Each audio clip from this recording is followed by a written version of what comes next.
Hello বন্ধুরা, আজকে আবার একটা নতুন রেসিপি নিয়ে চলে এসেছি। এখন আমি করব খাজা।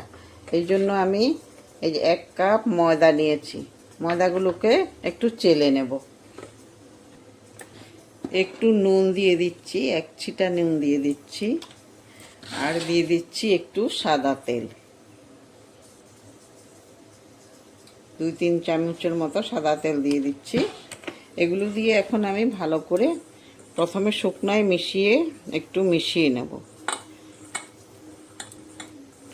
এইভাবে মিশিয়ে নিয়ে দেখতে হবে যেগুলো এরকম মুট মুট করে ধরলে এরকম চাক হয়ে গেছে কিনা। যদি চাক হয়ে যায় তাহলে আর তেল লাগবে না, এতটুকুই হয়ে যাবে। এখন আমি আস্তে আস্তে জল দিয়ে এটাকে মেখে নেব। যেরকম আমরা লুচি বানানোর সময় মাখি, ওই রকম করে আস্তে আস্তে করে মেখে নিতে হবে। একটু আস্তে আস্তে জল দিতে হবে, বেশি আবার নরম হলে ভালো লাগবে না। মাখা হয়ে গেছে। এখন আমি এটাকে 10 মিনিটের জন্য রেস্টে রেখে দেব। এটাকে ঢেকে রেখে দেব 10 মিনিটের জন্য। 10 মিনিট পরে ফিরে আসছি। এখন আমি ক্যারামেলটা তৈরি করে নেব। 1 কাপ চিনি দিয়েছি, তার মধ্যে আমি 2 কাপ জল দিয়ে দেব।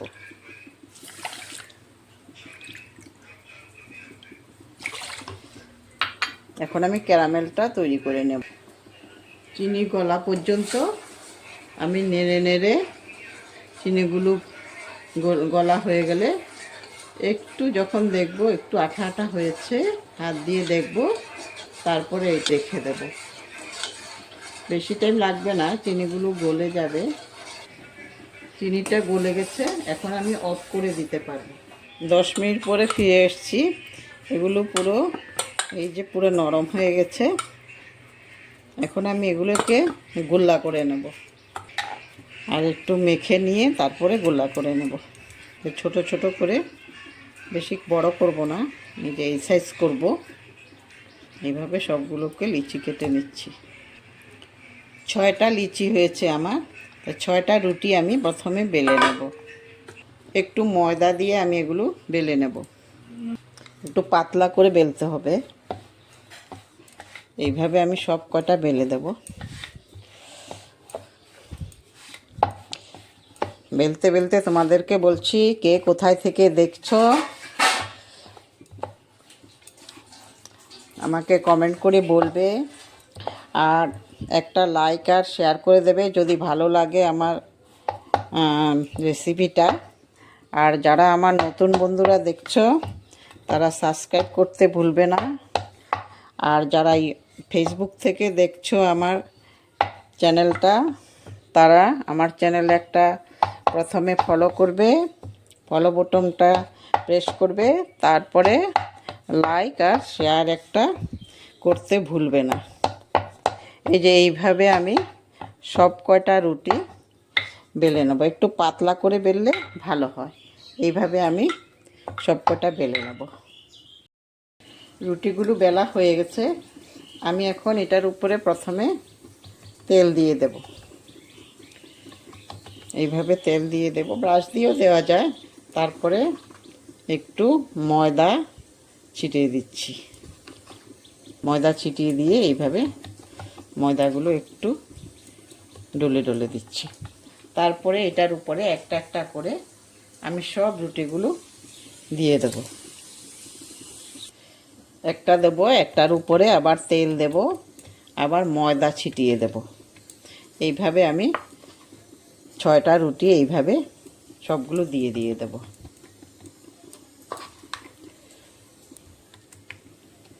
প্রত্যেকটা রুটি দেব, আর তেল একটু উপরে পালিশ করে দেব, তার উপরে ময়দা ছিটিয়ে দেব। কমপ্লিট, 6টা দেওয়া হয়ে গেছে। এখন আমি এটাকে আস্তে আস্তে করে এইভাবে বটে বটে আনবো। এইভাবে এখানে একটু জল লাগিয়ে দেব, তাহলে এটা লেগে যাবে। একটু জল লাগিয়ে দিচ্ছি। তারপরে একটু এরকম করে একটু লম্বা করে দিতে হবে, একটু চেপে চেপে। তারপরে এখন আমি এই যে মাথাটা আগে কেটে আলগা করে নিচ্ছি। তারপরে আমি সাইডগুলো ছোট ছোট করে পিস পিস করে নিচ্ছি এইভাবে।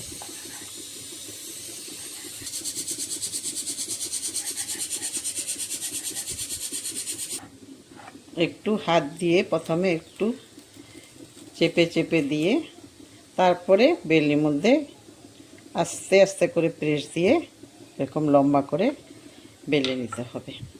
এভাবে আমি প্রত্যেকটা বেলে নেব। প্রথমে একটু হাত দিয়ে একটু চেপে চেপে দিতে হবে। তেল গরম হয়ে গেছে, এখন আমি একটা একটা করে দিয়ে দেব। আঁচটা একটু কমিয়ে দিচ্ছি, তেলটা বেশি গরম হয়ে গেছে। এইভাবে আমি প্রত্যেকটা দিয়ে দেব।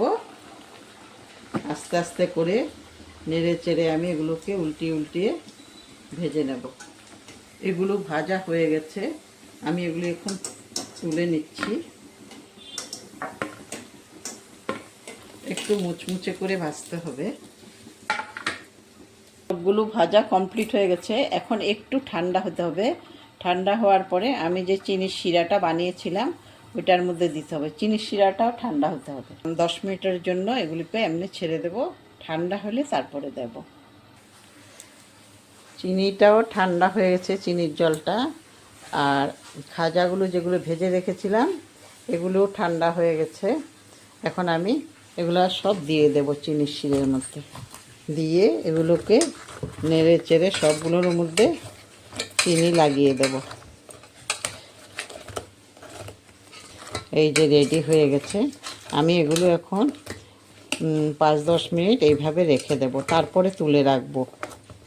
এখন প্রথমে এগুলি সবগুলোর মধ্যে চিনির ক্যারামেলটা লাগিয়ে নেব, তারপরে আমি এগুলোকে তুলে রাখবো। এখন রেখে দেব। হয়ে গেছে রেডি। তোমরা করে খাবে এই রকম করে। আর কীরকম হয়েছে আমাকে কমেন্ট করে বলবে। আর তোমাদের লাইক শেয়ারের অপেক্ষায় রইলাম। একটা করে লাইক শেয়ার করে দেবে আর সাবস্ক্রাইব করতে ভুলবে না। ধন্যবাদ।